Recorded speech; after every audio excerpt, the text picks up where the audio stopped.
Quarto dia, o amor é atencioso. Como são preciosos para mim os teus pensamentos, ó Deus! Como é grande a soma deles? Se eu os contasse, seriam mais que os grãos de areia. Salmos 139, 17 até 18. O amor pensa. Ele não é um sentimento tolo que passeia pelas ondas da emoção e cai no sono mental. Ele se mantém ocupado em pensamentos, sabendo que os pensamentos amorosos precedem de atitudes amorosas. Quando você se apaixonou, o pensamento veio quase que naturalmente. Você passou horas imaginando como seria a pessoa amada, imaginando o que ela estaria fazendo, ensaiando coisas marcantes para dizer e depois curtindo doces memórias do tempo que passaram juntos. Você disse sinceramente: eu não consigo parar de pensar em você. Mas para a maioria dos casais, as coisas começam a mudar logo depois do casamento. A esposa finalmente tem seu marido, o marido já tem o seu troféu. A caça está terminada e a perseguição encerrada. Fagulhas de romance vagarosamente tornam-se em cinzas e a motivação para o pensamento esfria. Você se deixa focar em seu trabalho, seus amigos, seus problemas, seus desejos pessoais e em você. Depois de algum tempo, você involuntariamente começa a ignorar as necessidades do seu cônjuge. Mas o fato é do que o casamento acrescentou outra pessoa em seu universo, não mudou.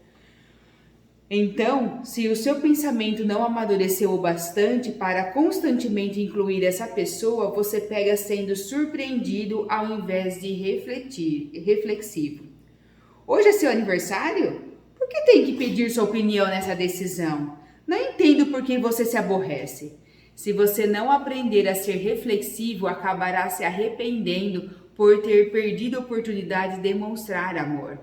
A falta de atenção é o inimigo silencioso para um relacionamento amoroso. Sejamos honestos. Os homens lutam mais contra a falta de atenção do que as mulheres. O homem ele tem a capacidade de focar em pensamentos em apenas uma coisa, como um lazer e esquecer do resto do mundo. Enquanto isso pode beneficiá-lo naquela área específica e pode também fazê-lo ignorar outras coisas que precisam de atenção, como a esposa. A mulher, por outro lado, é mais multiconsistente, capaz de manter-se incrivelmente atenta a vários fatos ao mesmo tempo. Ela tem a capacidade de falar no telefone, cozinhar, saber como que está a cômoda da casa, como estão as crianças e se perguntar: por que meu marido não está me ajudando? Tudo simultaneamente. Além disso, a mulher também pensa no coletivo.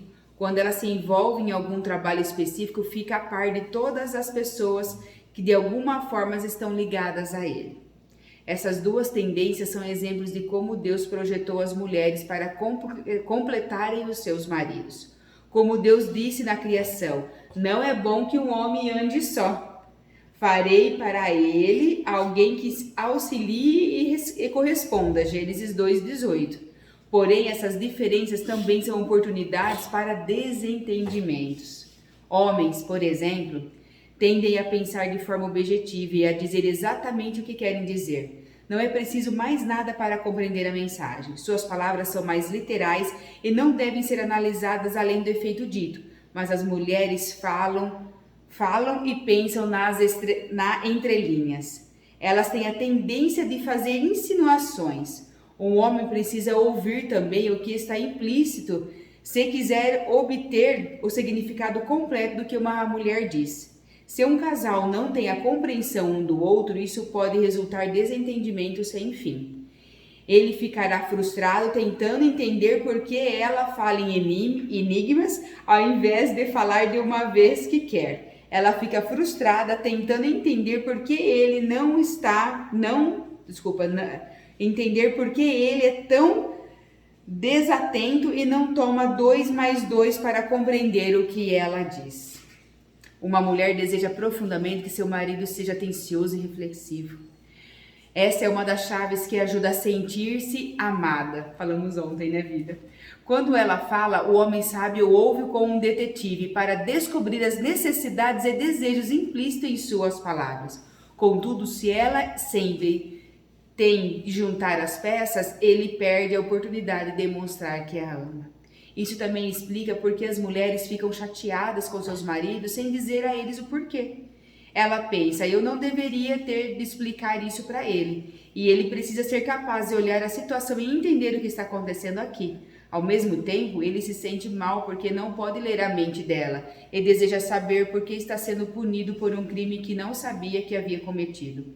O amor requer atenção dos dois lados. O tipo de atenção que constrói pontes através de combinação de paciência, bondade e generosidade. O amor ensina a acertar o alvo, a respeitar e apreciar a maneira única de pensar do seu cônjuge. O marido deve ouvir a esposa e aprender a considerar as mensagens não ditas. A esposa deve aprender a se comunicar com atenção e não dizer uma coisa significativa a outra. Porém, com frequência você fica irado e se frustra, seguindo o padrão destrutivo, preparar, apontar fogo. Você fala de forma dura e só depois pensa que deveria ter dito o que disse. Mas a natureza atenciosa do amor o ensina a usar a mente antes de usar os lábios. O amor pensa antes de falar. Ele filtra as palavras com a peneira da verdade e da bondade. Quando foi a última vez que você gastou alguns minutos pensando em como poderia demonstrar amor ao seu cônjuge e entendê-lo melhor? Qual a necessidade imediata que você pode suprir? Para qual próximo evento, aniversário, data comemorativa, feriado, você já pode se preparar? Grandes casamentos vêm de grandes reflexões. Muito bem. Vamos lá, então. Faça contato com Desafio de hoje. Verdade. Vamos lá, o Desafio exercício, de hoje. amor. Vamos lá. Faça contato com seu cônjuge em algum momento durante a agitação do dia, sem qualquer outra intenção. Pergunte como ele está e tem algo que você pode fazer por ele. Uau, então a atividade de hoje é o quê? Perguntar para ele ou ela, né, se tem algo que pode fazer por ela hoje. É isso aí, pessoal. Então é praticar o amor hoje, tá bom? Então firme aí nas suas atitudes, tá bom? Um beijo, lindo dia. Beijo, bom dia.